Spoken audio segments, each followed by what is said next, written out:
토목공학에 인공지능의 챗봇이 적용이 가능하겠느냐. 근데 이런 것들을 여러분께 이제 설명을 드릴 겁니다. 지금까지 인공지능 뭐 챗GPT 또 제미나이 클로우드 이런 것들은 여러분들이 아시는 게 챗GPT에다가 뭐 내용을 얘기하면 뭐 문장을 만들어 주더라, 또 보고서를 만들어 주더라, 이런 것들은 여러분들이 잘 알고 계셔요. 또 그림을 그려달라 그러면 이미지도 그려주고 뭐 여러 가지 다양한 멀티모달로서의 기능을 하고 있는데, 실제적으로 이것이 우리 기술적인 테크니컬한 업무들이 필요한 전문적인 이런 부분에 적용이 가능하겠느냐, 이런 것들을 지금부터 이제 보실 거예요. 그래서 내용은 동등청 수해복구 사업의 그 복구 지침서를 가지고 분석을 할 거예요. 그래서 거기에 문제점이라든가 개선사항 이런 것들을 해볼 겁니다. 우리가 일반적으로 토목공학에서는 과학적이고 수치적으로 상당한 그 스킬과 고도의 분석이 가능해야 되는 거예요. 교량 설계라든가 시공이라든가 또는 도로 설계, 도로 공사, 또 기타 재난 대비에 대한 이러한 그 여러분의 업무는 국민들의 생명과 안전을 담보로 하고 있는 중요한 업무이기 때문에 소홀히 할 수가 없습니다. 그래서 이러한 것들에 상당한 스킬이 필요한 프롬프트가 필요하고, 그것이 적응이 가능하다면 우리가 활용을 해야 되겠죠. 그래서 이제 이런 것들을 해볼 거예요. 예를 들어서 이제 실시 설계 단계 사전 심의 요청서가 이제 저에게 들어왔습니다. 그래서 이것을 검토를 하는데, 실시 설계 보고서를 사전 심의 요청서는 요약을 한 거죠. 위와 같이 즉 공사 설명서, 또 이제 내용은 어떻고, 여러분 많이 이런 그 것들을 보셨을 거예요. 사업 계획은 호환 블록의 중류구, 하류구, 상류구는 어떻게 하고 위치도가 있고, 정비 계획도는 1공소부터 12공구까지 이렇게 할 겁니다. 호환 블록하고 일부는 뭐 제방을 축조하고 일부는 교량을 설치하고 다양하게 이제 하겠죠. 그래서 이 목차에 의해서 이러한 설명서가 쭉 제시가 됐어요. 수해복구 계획서를. 그래서 제출을 했습니다. 이것들을 검토를 해봐야 되는데, 이 많은 양에 대해서 과연 내가 분석을 한다라고 할 때 상당히 어려운 부분이 많을 거예요. 여러분들이 보면 상당히 전문적인 부분이고 찾아봐야 될 부분도 많고 확인해야 될 부분도 많습니다. 그러니까 이런 것들에 대한 것들을 여러분들이 분석을 인공지능에게 시켰을 때 과연 인공지능은 어떤 것들을 해줄까라고 해서 여러분들이 보시도록 하겠습니다. 자, 일단 동등청 수해복구 검토에 대해서는 이 프롬프트가 굉장히 중요합니다. 지금까지 내용을 뭐 문장을 보고서를 만들어 줄래, A4 5장으로 이런 식으로 논술형식으로 해줄래, 서술형식으로 해줄래, 개주식으로 해줄래, 시를 만들어 줄래, 그림을 이미지를 만들어줘, 이런 건 단순한 원샷 프롬프트 한 줄로 또는 두 줄로 하면 됐어요. 그렇지만 이 복잡한 기술, 테크니컬하고 스킬과 고도의 전략 분석이 필요한 이런 수학적인 과학적인 기법에는 맞지가 않아요. 이런 단순 프롬프트가. 그래서 복잡한 우리가 고도의 그 프롬프트를 적용을 해서 인공지능이 알고 있는 지식을 뽑아와야 됩니다. 그래서 일단은 두 가지를 해볼 거예요. 첫 번째는 일반 프롬프트로 했을 때 어떤 결과가 나오는가, 그리고 두 번째는 고급 프롬프트로 했을 때는 어떻게 답이 나오는가, 이런 부분들을 보실 거예요. 자, 일반 프롬프트는 이렇게 이제 되는 겁니다. 저 위 수해복구 사업 파일에, 그러니까 실시 설계 PDF 파일을 갖다가 첨부를 해서 위 수해복구 파일 PDF에 대해서 검토 분석한 뒤 예상되는 문제점이나 개선해야 될 사항에 대해서 구체적인 답변을 제시해줘, 이렇게 할 겁니다. 그래서 이것을 복사를 해서 프롬프트에다가 붙여넣을 거예요. 여기에 이 제미나이 그 지금 챗봇인데, 챗봇에는 챗GPT가 있고 클로드가 있고 뭐 리튼이 있고 여러 가지가 있는데, 이번에 제미나이에서, 구글에서 나온 제미나이에서 해보는 거예요. 이 제미나이에다가 우리가 첨부를 하고 물어봅니다. 그래서 여기에다가 입력하고 첨부물에는 여기에는 내 드라이브에서 토목 엑셀 실무에서 동등천 아까 실시 설계 단계 심의 요청선, 이것을 첨부를 시켜서 파일이 올라가는 거기 때문에 이제 좀 기다려야죠. 달리다는 실행을 했어요. 자, 이제 계산을 합니다. 지금 분석을 하고 이제 생각을 하는 거예요. 이 보고서를 쭉 읽고 있습니다. 답을 내기 전에. 그래서 실시 설계 사전심의 요청서에 들어가 있는 그 모든 계획서, 호환, 하천, 도로 포장이라든가 모든 부분에 대해서 검토하고 읽고 있는 거예요. 양이 방대하다 보니까 시간이 이제 지금 걸리고 있는 거죠. 지금 30초를 넘어서는데 어떻게 이제 과연 개선 사항을 구체적으로 얘기를 해줄까 볼 거예요. 지금 나오네요. 피해 원인 분석을 관련해 보니까 문제점은 2023년 7월 15일 집중호우 당시 하천 이런 식으로 했어요. 그런데 문제점은 뭐냐면 유속 수익 정량적인 분석이 뭐 위협합니다. 그리고 개선 사항에 대해서는 이런 것들을 해야 됩니다. 이런 것들을 이제 쭉 만들어줘.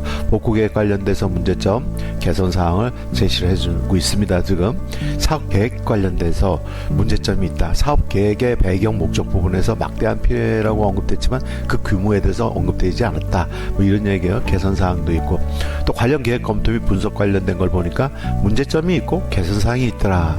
이런 것들을 지금 제시를 해주고 있는 거예요. CC 설계를 봤을 때도 문제점이 호환 설계 시에 어떤 문제점이 있다. 그래서 개선 사항은 블록에 대해서 적용 구간을 분명히 나눠서 해야 된다. 이런 문제들을 제시를 해주고 있는 거예요. 그래서 전반적인 개선 사항을 얘기를 해주면서 이제 마무리하고 있는 것 같아요.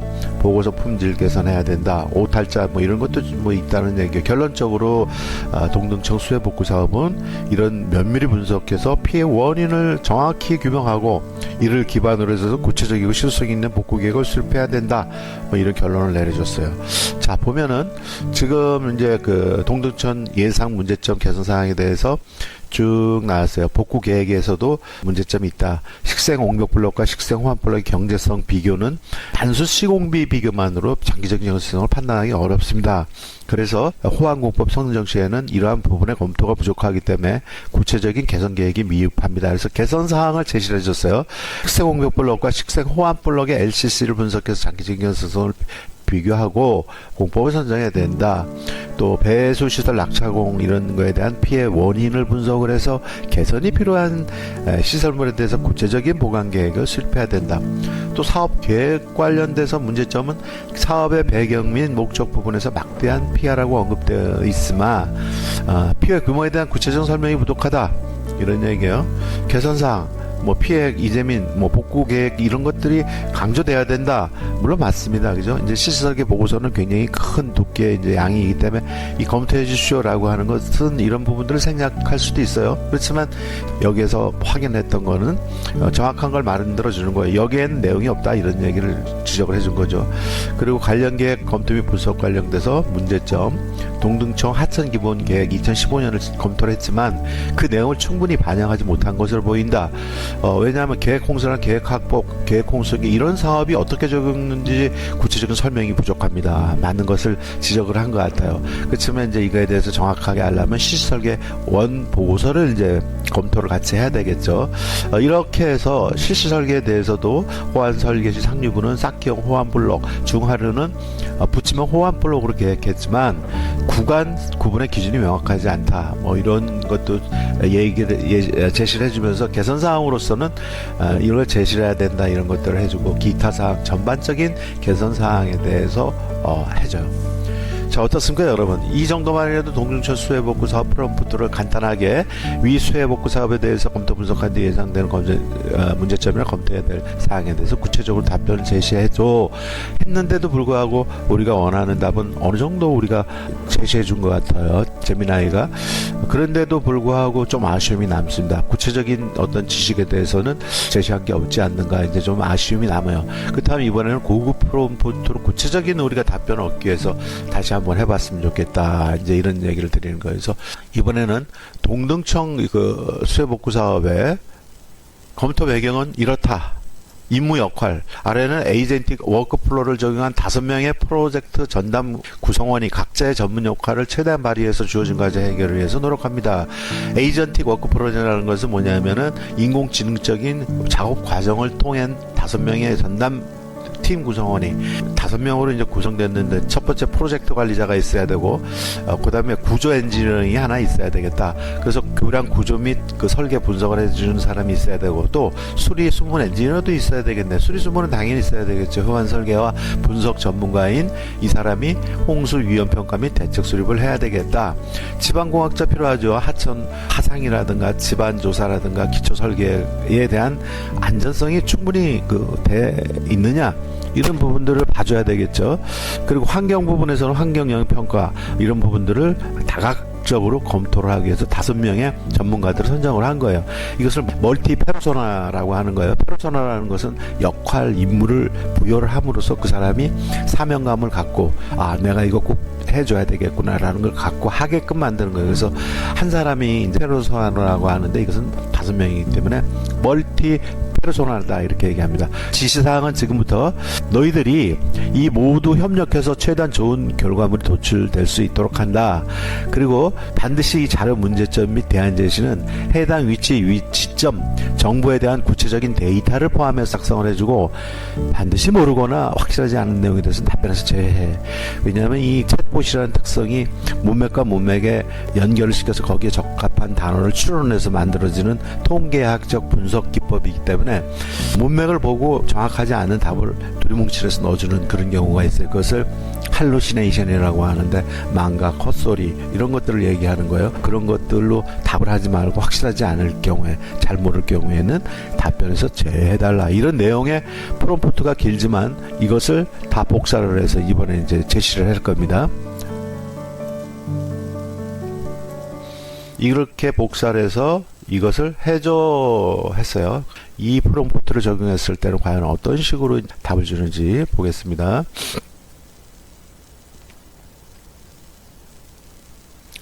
지금 이제 프롬프트가 복잡하지만 상당히 고도의 고차원적인 프롬프트를 짜서 꼭 이것을 해줘야 된다는 당위성을 이제 알려주는 거죠.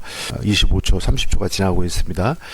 많은 복잡한 그런 내용들을 다시 분석을 하고 있는 거죠. 전체적으로. 그래서 5명의 멀티 페르소나, 5명의 팀원들이 역할을 분담해서 자기의 분야에 대해서 전문적으로 검토를 해서 그것을 종합 의견을 제시해 줄 거예요. 그래서 이제 나왔는데요. 자, 팀 워크 플로우, 팀 협업 결과, 검토 배경, 구성 및 역할자, 프로젝트 관리자는 전반적인 프로젝트 진행 상황을 하고 전체적으로 관리를 했습니다. 구조 엔지니어링은 이런 걸 했습니다. 5명의 역할은 이런 것들을 검토했다는 얘기예요. 검토 방식은 이렇게 개별 검토하고 또 통합 검토해서 회의까지 했대요. 자기들이. 그만큼 5명이 뭔가 의견을 주고받았다는 얘기예요. 그래서 복구 피해 원인 분석을 쭉 했어요. 해보니까 이렇더라. 개선 사항도 있고 문제점도 있다.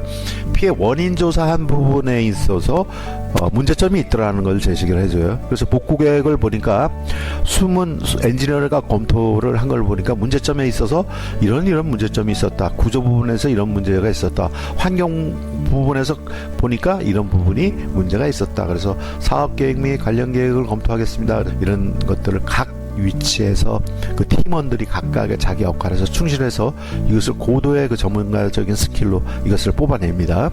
쭉 구조, 수리, 지방공학자, 또 환경 전문가 이런 사람들이 하고 있어. 또 유지관리 방안에서도 유지관리 방안에서 5명이 각각 분석한 결과들을 제시를 해주고 있어요. 이렇게 생태환경 전문가 5명이 결론 및 제어해서 결론 이런 개선이 필요한 사항을 도출해서 이를 요약하면 다음과 같습니다. 해서 피해 조사를 한 것서부터 현장 조사하는 거에 대한 문제점이 있어서 보완을 해야 되고 또 친환경 공법 적용을 해야 되고 배수시설 개선해야 되고 이렇게 지금 나와 있는 거예요. 그리고 이제 지금 더 추가적으로 얘가 지금 검토를 하고 있는 거예요. 한꺼번에 많은 양을 지금 이제 쏟다 보니까 지금 이제 검토를 하고 있는 거예요. 그래서 여기에서 더 의견이 나올 겁니다. 계속해줘 그랬더니 세부 추가 검토 및 개선 사항에 대해서 다시 제시를 해주는 거예요. 세부 항목별로 추가를 해서 토질 기초, 지방공학자는 문제점이 이렇고 개선 사항이 어떻습니다. 또 공법 선정에 있어서 구조 부분, 수리 부분에서는 쌓기형 호환 블록과 이 붙임형 호환 블록에 명확한 기준이 되지 않았습니다. 뭐 이런 식으로 쭉 계속 해주고 있는 거예요. 구조 엔지니어는 도로 부분에서 뭔가 문제점을 잡아내고 있고요. 배수공은 또 수리 수문 엔지니어는 이런 문제점과 개선 사항을 지속적으로 쭉 해주고 있고 제방은 제방 부분에 대해서도 여기에 대한 문제점과 개선 사항을 제시를 해주고 있어요.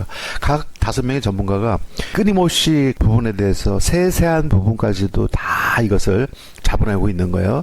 그래서 이런 것들을 볼 때 이제 우리가 모든 것을 여러분들이 다 팩트라고 사실로 인정을 하기 전에 여러분들이 제시한 것을 보고 검토를 해봐야 되겠죠. 실설계와 또는 우리가 하천 설계 기준이라든가 여러분들이 알고 있는 지식을 가지고 인공지능이 얘기한 것이 맞느냐 안 맞느냐 이런 것들은 팩트 체크하는 것은 여러분의 몫이다라는 얘기예요. 그래서 지금 앞에서 보신 바와 같이 상당히 많은 그 부분에 대해서 지적을 해줬어요.